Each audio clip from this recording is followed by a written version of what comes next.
Nous évoquons maintenant le dernier sujet, le Togo, les élections présidentielles. C'est en 2020. Mais d'abord, avant de parler de cela, et puisque nous parlons du Togo, il est quand même important qu'on fasse écho aussi d'un certain nombre de choses. Avant d'entrer en politique, Ambroise Kondjo est un homme heureux sur ce plateau parce que chez vous, eh bien, c'est la fête. Hein. Oui, chez nous, à Michintové, l'un des plus vieux cantons du Togo, depuis 1936, est en fête toute la semaine. Et l'apothéose, c'est le samedi. Nous célébrons la fête du riz. La fête du riz parfumé. Du riz chinois-taïwanais, qui est arrivé chez nous en 1964, au Togo, à travers le gouvernement togolais. Et ce riz, nous le fêtons. Nos grands-parents avaient commencé à le fêter. Donc, nous, on a repris le flambeau l'année dernière pour le compte de notre fête traditionnelle. C'est du riz produit local ou importé? Oui, c'est du riz produit local, mais qui ressemble au riz taïwanais, au riz thaïlandais. Long grain, parfumé, très délicieux. Et ça, bon. C'est la pub. Hein? Oui. On va avoir une facture à Michintové. Il n'y a pas de problème.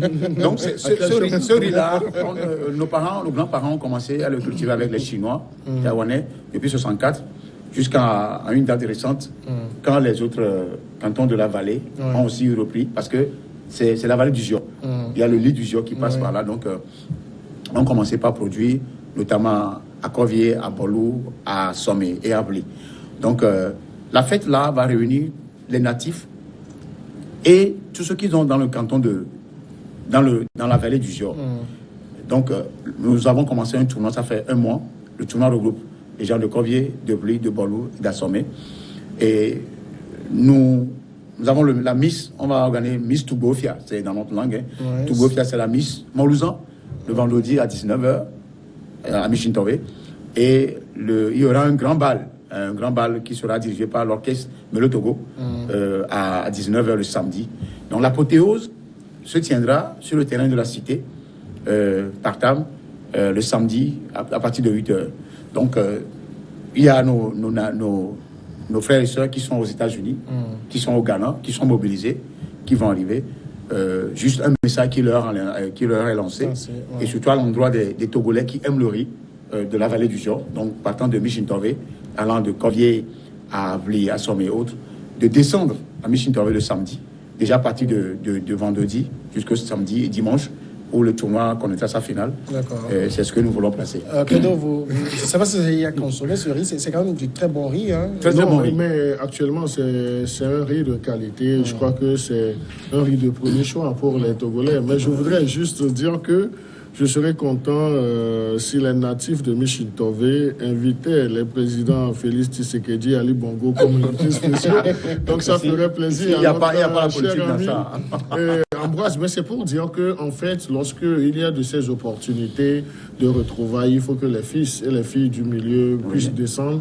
C'est l'occasion aussi de réfléchir sur le devenir même de leur milieu, parce que étant de la diaspora, sûrement qu'ils ont appris des choses, ils ont un plus par le simple fait d'être sortis du pays. Donc ils peuvent partager cela avec leurs frères et sœurs qui sont restés. Et c'est également une opportunité pour ceux qui ne sont pas de cette localité d'aller quand même vivre ces festivités pour apprendre, disons, des habitudes culturelles. Donc c'est très important. C'est un brassage qui est en train de se dérouler. Au-delà même de la culture, on doit l'appréhender, et on doit appréhender justement cette culture comme vecteur de développement. Et un développement n'est porté que par le caractère humain. Donc si les gens se mettent à l'écart de la célébration de cette festivité, et aujourd'hui, disons-le, le riz de Michintové, c'est un riz de qualité, mais qui fait tout bonnement son chemin.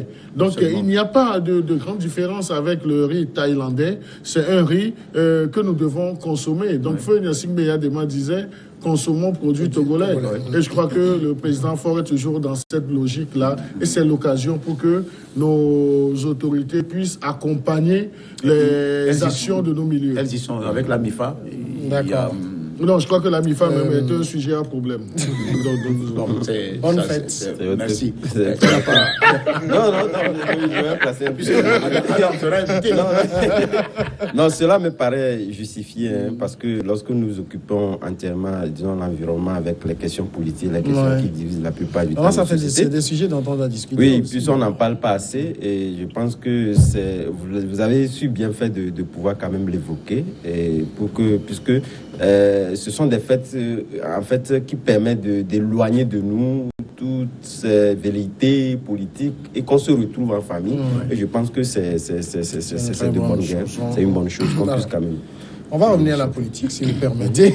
On va parler donc de l'an 2020. Je le disais, le Togo va voter en 2020 pour les élections présidentielles. Ce sera depuis de belles dates, les premières élections qui seront faites à 2 tours, et les candidatures commencent déjà par s'annoncer. C'est vrai que certains se sont déclarés déjà candidats eux-mêmes, sans pourtant être portés par des partis, mais l'un des tout premiers à être porté par un parti politique, eh bien, c'est le Nouvel Engagement Togolais qui était en congrès le samedi dernier. À l'issue du congrès, c'est le président de ce parti, Jerry Komandega Tama, qui a été désigné pour porter les couleurs du Nouvel Engagement Togolais à la présidentielle de 2020. Il faut rappeler que Jerry Tama était déjà candidat en 2015. Il est arrivé en 4e position sur 5. Credo Tétine. La première candidature qui s'annonce, c'est un peu trop tôt ou c'est l'idéal? Non, mais si nous sommes à moins d'1 an de la présidentielle, je crois que cela dépend de l'organisation et puis de l'ambition de ce parti. Ce parti ne voudrait pas, je suppose, faire les choses à la dernière minute. Et le fait même d'être passé non seulement en congrès politique, mais de jouer le jeu des préliminaires, des primaires, pardon. Donc, je crois que cela dénote des ambitions de ce parti. Donc, on ne peut pas leur reprocher d'avoir choisi leur candidat naturel aussi, en griffe, d'avoir choisi leur candidat. C'est que le parti sait là où il veut aller. Donc, nous, maintenant, nous devons observer, disons, les actions politiques de ce parti jusqu'aux prochaines présidentielles. Sinon, on ne peut rien leur reprocher d'avoir tenu et le Congrès et d'avoir choisi également leur candidat. Mais Adam Adjonou, bon, il y a beaucoup d'autres partis politiques sur l'échiquier. Pour le moment, personne n'évoque le débat de la présidentielle. Est-ce que ce n'est pas un débat qu'on pose trop tôt à l'heure actuelle dans ce parti? Je ne crois pas, parce que toute sommation faite, vous aurez dû constater que 2020, ce n'est plus dans un an. Vous avez constaté que 2020, c'est quelques mois. Et si vous vous rappelez un peu dans le discours de Jerry Tama lors de cette assemblée générale, il a eu à signifier que les assemblées générales telles qu'organisées par l'UNET n'est pas coutumière dans les autres partis politiques. Et il a su quand même à le relever. Et ça, c'est une évidence. Et par rapport à sa candidature, moi, je pense qu'à quelques mois des présidentielles, c'est tout à fait normal que les grandes figures puissent se dessiner. Étant donné que l'UNET a eu à faire l'expérience en 2015, il a su donc... il a su pouvoir tirer les leçons de son échec, parce qu'il a été candidat, il a été 4e, de son échec. Et je crois savoir que c'est au vu de la lecture faite par rapport à cette participation qu'ils ont su quand même anticiper sur les choses pour aller un peu plus vite, pour pouvoir quand même remporter, du moins avoir donc un score assez honorifique lors de ces présidentielles-là. Et je pense que c'est de bonne guerre. Contrairement à lorsque nous prenons Iya Obenton, qu'il avait fait un an plus tôt, où c'est un candidat naturel, il n'est pas porté par un parti politique. Mais de l'autre côté, vous allez aussi constater qu'au niveau du Parti uni, à 2 ans après les présidentielles de 2015, que le voici levé au sein du parti pour donc désigner un candidat naturel du parti. Et au vu du cheminement qui est donc fait et au vu des résultats récoltés, je pense que cela ne trompe plus les Togolais, surtout de cette mouvance-là, de pouvoir donc avoir comme Fonya Singbe le candidat de 2020, même si cela n'est pas dit pas l'intéresser. Et je crois que on ne va pas être surpris de voir Fonya Singbe porter dans l'étendard du Parti uni, qui, à mon égard, est justifié par ces résultats qu'il a eu donc à mener depuis 2015 jusqu'au jour d'aujourd'hui, et qui le porte haut dans les sondages en ce qui concerne dans le parti. C'est vrai que le parti un élu, il n'a pas, jusqu'au jour d'aujourd'hui, dit qu'il fera donc des primaires. C'est une nouveauté du net qu'il faut aussi saluer parce que la plupart de nos partis politiques n'ont pas cette culture-là de pouvoir donc désigner au sein même du parti, faire donc des élections internes pour pouvoir désigner donc celui qui portera donc les couleurs. C'est une innovation. Ambroise Ponjo, la question des primaires même, l'idée avait été lancée par le NES, je me rappelle il y a quelques semaines, ça a été concrétisé au congrès de la dernière fois, c'est innovant. En fait, moi par rapport à ce parti-là, même satellite du parti uni, je crois, puisque je mets en même temps les dés pour qu'on sache là où je voudrais en venir. C'est une bonne chose qu'un parti politique créé qui vise la conquête du pouvoir puisse s'organiser et déjà désigner son candidat. Et le net l'a si bien fait.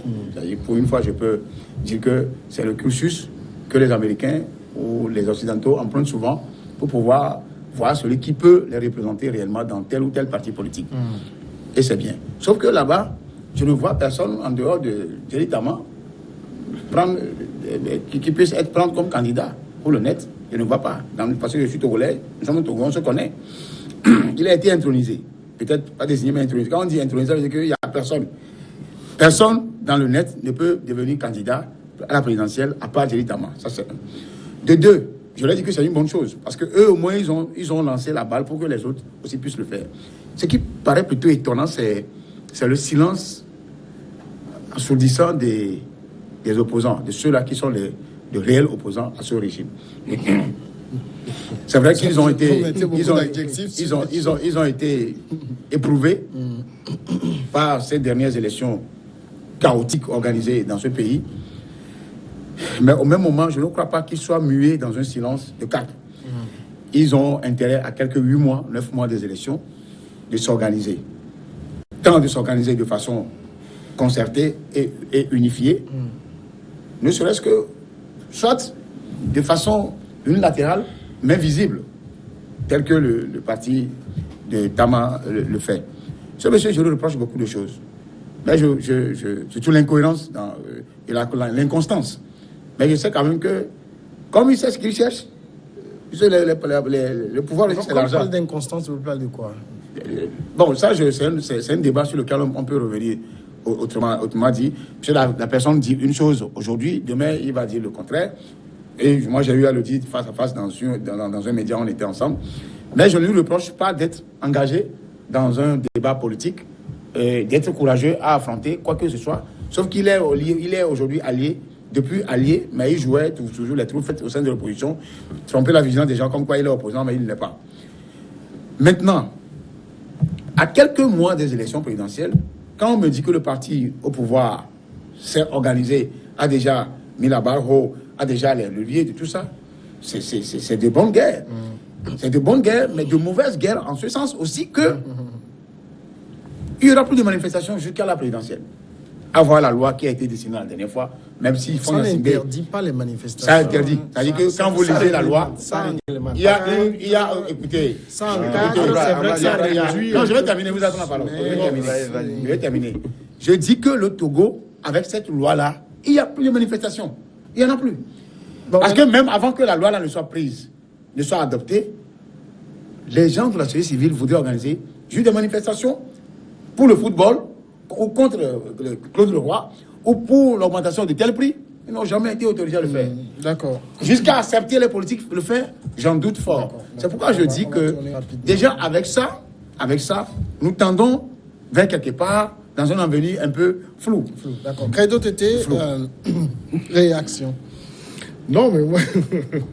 non, je voudrais réagir sur 2 points. L'habit que mon cher confrère a cousu à M. Jerry Tama, comme quoi il n'est pas un réel opposant.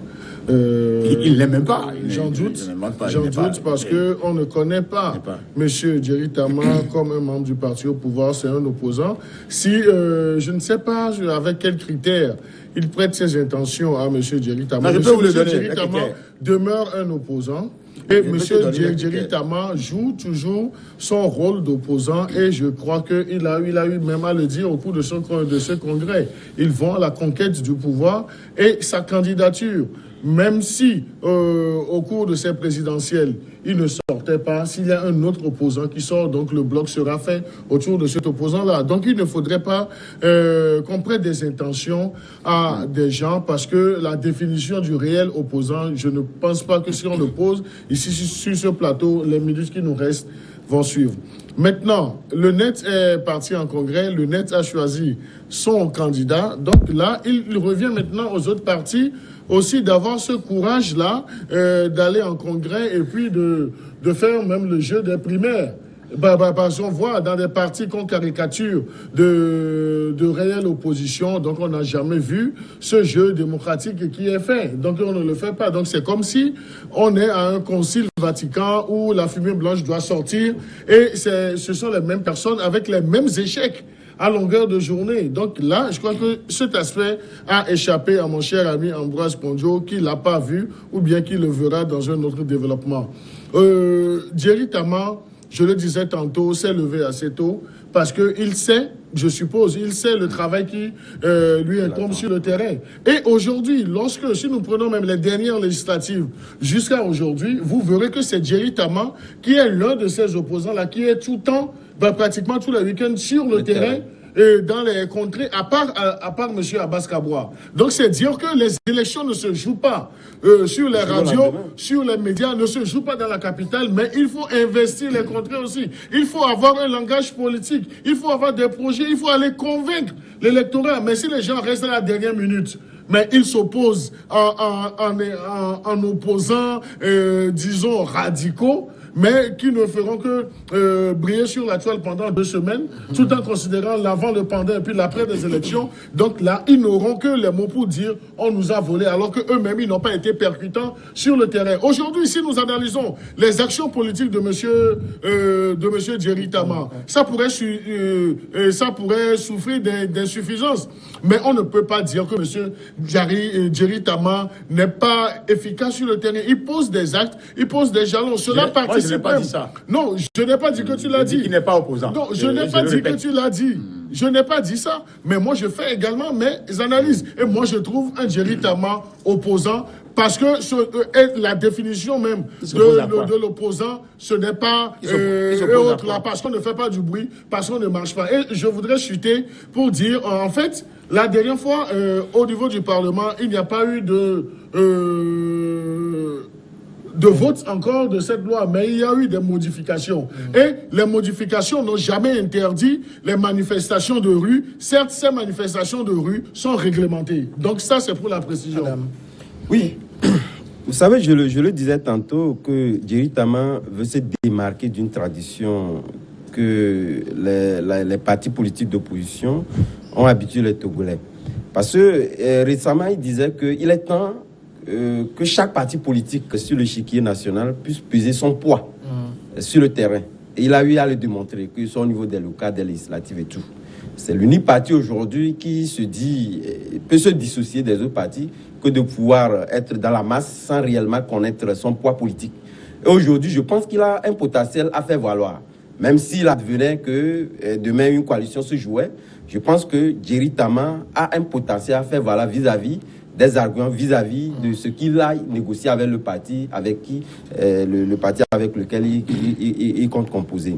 Mais l'autre aspect concernant donc les manifestations qu'a évoqué tout à l'heure Ambroise Pondio, je disais, si vous avez souvenance, lorsque la loi Bodiona était donc votée dans ce pays, je pense que c'était les mêmes discours. On avait assisté aux mêmes discours. Et par après, ce sont ces partis ou ceux qui entretenaient ce discours-là qui ont plus profité de ces lois-là. Donc je pense que nous sommes dans le même schéma aujourd'hui où on critique une chose, mais demain, on en profite.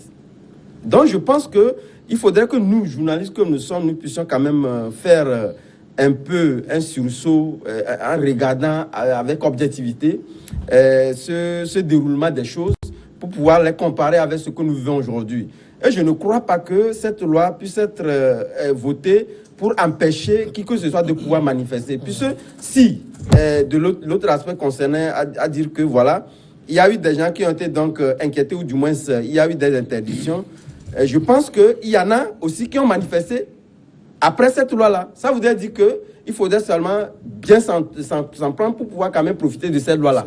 Et donc, j'estime que, à mon humble avis, cette loi n'a rien de pouvoir faire barrière à qui que ce soit. C'est juste pour réglementer un peu la cité dans laquelle nous vivons. Il le dit que nous, journalistes, il faudrait qu'on soit objectifs. Quand j'entends ça, ça me fait mal parce que je me rappelle, Jonas Pedro chantait dans une de ses chansons comme quoi ne tuez pas la liberté, c'est un slogan qui scande la vérité. Vous savez, quand vous êtes journaliste, il faut faire l'effort de dire la vérité. La loi qui a été votée la dernière fois. Bon, le débat de ce soir n'est pas sur c'est la loi. Non, laisse-moi aller, parce qu'il m'a envoyé une carte. Vous savez, il m'a envoyé une carte. Je voudrais qu'on revienne au débat des candidatures. Il parle de journaliste. Le journaliste, c'est les faits et c'est la vérité. Moi, j'ai lu comment vous l'appelez? J'ai lu la loi. Quand vous lisez la loi, vous serez ahuri. C'est-à-dire, que je me parle que c'est une réglementation, la loi Bodjolan n'était pas une réglementation. Les manifestations étaient réglementées par la loi Bodjolan. Pourtant, les gens trouvaient à dire au sein du pouvoir comme quoi cette loi-là, elle est trop facile. Et les opposants aussi trouvaient que c'était une loi un peu liberticide. Maintenant que les choses sont coincées, que l'on ne vienne pas me dire que cette loi-là va bien pour tout le monde. Non. Quand on nous dit, par exemple, vous ne pouvez pas marcher de 11h à 18h. Vous ne pouvez que marcher. Vous ne pouvez que marcher de 11h à 18h. Ça, c'est un. Vous ne pouvez jamais marcher sur une rue où se trouve un commissariat, un camp militaire, une unité de gendarmerie. Vous ne pouvez jamais marcher sur une rue où se trouve une ambassade ou une chancellerie. Vous ne pouvez jamais marcher là où il y a des activités de forte potentiel économique. Quelle rue maintenant qui n'a pas tout ça pour marcher et que les gens me disent que cette loi-là n'est pas une loi liberticide, une loi qui interdit formellement toute manifestation. Moi, je vais juste relever cet élément-là. Maintenant, pour dire que, pour nous, de notre côté, moi, j'assume ma vérité que je dis. Je ne l'invente pas, je le sais, mais seule l'histoire retiendra que nous, on l'aurait dit aux gens, parce que plus vous coincez les dispositions, plus vous amenez les gens à aller droit contre vous. En fait, retourner les gens contre vous. Pourquoi je voudrais qu'on revienne. Donc c'est très bien. Moi j'applaudis cette loi-là. Applaudissons plutôt la loi. J'ai du mal à voir le rapport que vous faites entre le vote de la loi et la présidentielle 2020. J'ai beaucoup de mal à voir. C'est lui qui l'a évoqué. Là. Oui, je voudrais faire le ratio. C'est-à-dire que. C'est pour ça que je n'arrive même plus à poser de questions parce que j'ai tellement de mal à voir le rapport. Tu ne peux pas en poser. Non, parce que j'ai du mal à voir le rapport. Vous avez dérouté le sujet. Parce que la présidentielle. Entre le sujet et mais vous parlez des manifestations politiques. Non, c'est vous qui on parle de manifestations politiques. Ça a rapport avec quoi? Les élections. Et nous avons des élections présidentielles à quelques jours. Les gens vont manifester pour réclamer des bonnes conditions d'organisation de ces élections. Et maintenant, on restreint la loi. C'est le rapport. Non, c'est le rapport. Il a posé le rapport quand même. Le rapport est là. Les gens vont demander de meilleures conditions. Le code électoral, même le cadre même électoral. Les conditions. C'est avec ce même code qu'on est allé au local. Les gens vont manifester. Tout le monde y est allé. La CENI qui est composée avec un président uni. Tout ça là, les gens vont manifester. Les gens vont manifester. Non, ne me dites pas autre chose. Moi, je le dis et je l'assume. Les gens vont manifester pour réclamer les meilleures conditions d'organisation. Maintenant, en amont de ces organisations de manifestation, on restreint la loi, on interdit carrément les manifestations avec cette loi unique et liberticide. Je n'invente pas. Ceux qui sont des intellectuels, ils sont des étrangers. Quand ils vont voir cette loi-là, ce que le point 9.2 que je viens de relever de la loi Bokessi, vous allez comprendre que il n'y a plus de manifestation au Togo. Même simple manifestation contre pour le départ de Claude Leroy en football, on interdit. On a augmenté le prix du pétrole, on veut manifester, on interdit. Vous pensez que c'est ça la démocratie? Non, nous ne sommes pas démocratie. Non, mais moi je voudrais qu'on revienne au sujet parce qu'il ne faudrait pas. Je vous ai fait le rapport. Tu as vu le rapport? Non, je ne vois pas le rapport. Je n'ai pas vu le rapport, cher confrère.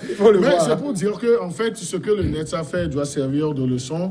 Ça doit stimuler les autres partis à aller également sur ce terrain et à ne pas attendre la fixation de la date par le gouvernement et la CENI pour essayer de se jeter dans le jeu. Donc, une élection, ça se prépare. Donc, on doit occuper le terrain. Et on voit que nous avons des opposants en griffe radicaux qui sont cantonnés uniquement dans Lomé, qui font la bordure de la plage et que le jour du vote, ou bien à l'approche des élections, on dise qu'on les a volés, ou après l'expression de ce devoir civique. Donc, c'est dire que les gens doivent avoir un projet et ils doivent amener leurs militants, pour ne pas dire les populations, à adhérer, disons, à cette loi, disons, à leur projet là, pour pouvoir les plébisciter dans les urnes. Mais lorsqu'ils ne font rien sur le terrain, et on voit qu'il y a des politiques qui essaient de faire quelque chose, autant encourager ces personnes-là. Donc, Jerry Tama n'a pas tué Jésus-Christ en allant à ce congrès, en faisant les primaires, et que son parti le retienne. Mais il n'est pas l'un de ceux qui l'ont livré.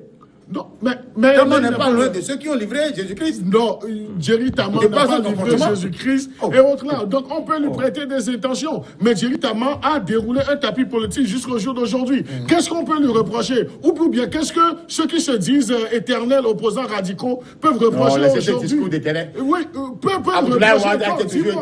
Nous ne parlons pas d'Abdoulaye, mais nous parlons du cas. Alpha Condé a été éternel opposant et devenu président. Cher ami Ambroise, revenons au Togo.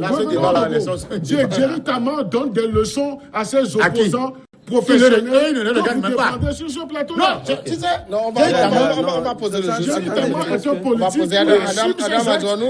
On doit l'encourager. Si tout va bien, c'est en mars ou en avril qu'on doit voter. Donc on est à 7 ou 8 mois du scrutin. Il faudra que les autres se réveillent. Tout à fait. Vous savez, Credo vient de dire quelque chose de très important. Vous savez, ça dépend de la définition qu'on fait d'opposant. Donc, ça fait qu'aujourd'hui... Moi, cette manière de distribuer les cartes d'identité d'opposants, ça me gêne un peu. Je voudrais qu'on revienne au débat. Non, mais parce que c'est pas là. Non, ce sont les politiques. Mais comme ça, je ne voudrais pas qu'on rentre dans leur jeu. Non, vous savez que nous définissons d'ailleurs ce qu'on n'a pas dans l'opposant. La candidate politique.